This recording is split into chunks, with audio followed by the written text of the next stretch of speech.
Now, for this week's Journey to Greatness, we're headed back to the High School Football Hall of Fame in Canton, Ohio. This past summer, the National High School Football Hall of Fame celebrated its second induction class. Among the inductees, former NFL wide receiver Nate Burleson, who played for the Minnesota Vikings, Seattle Seahawks, and Detroit Lions. It was a pleasant surprise when he got the call to learn he'd be celebrated for his high school days. I stopped playing high school football, over 20 years ago. So to be here and be recognized for my efforts way back in the 90s, it really is special. And to share the stage with some absolute legends, not just the players, the coaches, the legacy that they have left behind. It's pretty cool.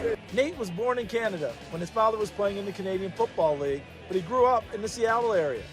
He attended O'Day High School, a private all-boys school that is now more than 100 years old. The coaches and teachers, they cared, like they cared about us. And me as a father and also a coach, it's funny how life never really changes. It just remains the same, and history repeats itself. So when I started coaching, I started hearing things that I heard in the 90s. I started hearing things that my coaches would say to me. So just passing it forward. Nate is now a superstar in the world of broadcasting. And he says his time in football taught him lessons that can carry over into just about any career a person can choose. The great thing about football is that there's 11 guys on the field, an even larger amount on the team. And if you're not all on the same page, you won't get the job done. There's a common goal: win each game, try to get to the championship.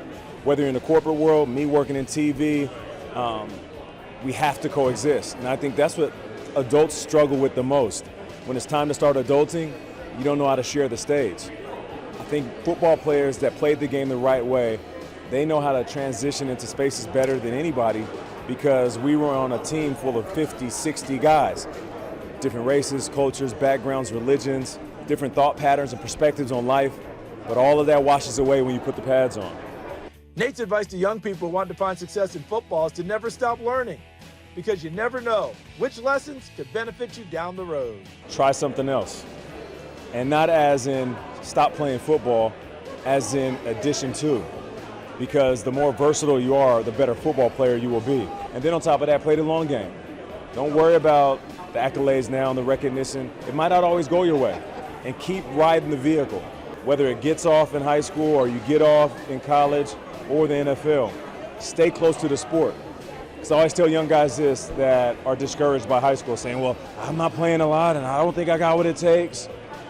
If you think football players are cool, if you think NFL players are cool, meet the guys who write our checks. They didn't play in the NFL. So stay in the vehicle and then get off at your destination, whatever that may be.